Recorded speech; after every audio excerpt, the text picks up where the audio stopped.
KOMU 8 Sports. There aren't enough adjectives in the English dictionary to describe what we saw from the Missouri offense this past Saturday.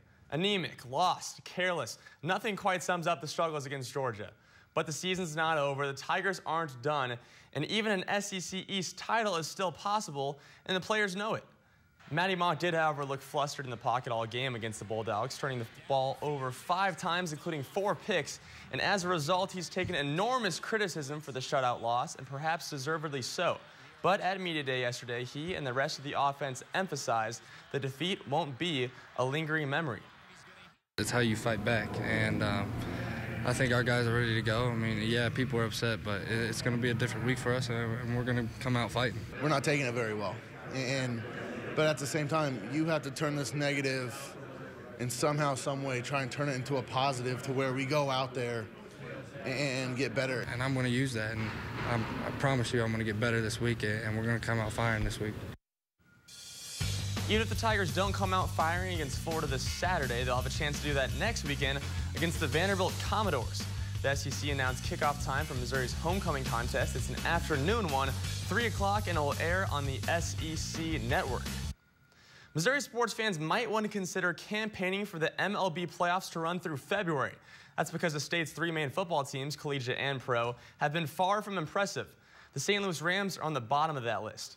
St. Louis was hoping the throwback greatest show on turf jerseys could help against the 49ers on Monday Night Football last night. Looks kind of like a flashback to the Kurt Warner days in the first quarter. Austin Davis rolls out and finds Lance Kendricks for the 22-yard score, and that makes it 14-0 St. Louis at this point. But right before the half, the only thing the Rams don't want to do in this spot is give up a big play. And what do? They give up a big play. Brandon Lloyd somehow gets past the Rams defense. No safety help. It's an 80-yard touchdown pass from Colin Kaepernick, make it 14-10. Late third quarter, Niners up 17-14 now. And Kaepernick connects with Michael Crabtree for the 32-yard score. That makes it a 10-point ball game, and take another look. That is former Missouri Tiger E.J. Gaines getting absolutely burned by Crabtree, kind of his welcome to the NFL moment right there. And the Rams lose this one 31-17 and fall to 1-4 on the year. And the Rams honored the 1999-2001 greatest show on turf teams last night, but this year they were a very below average show on turf.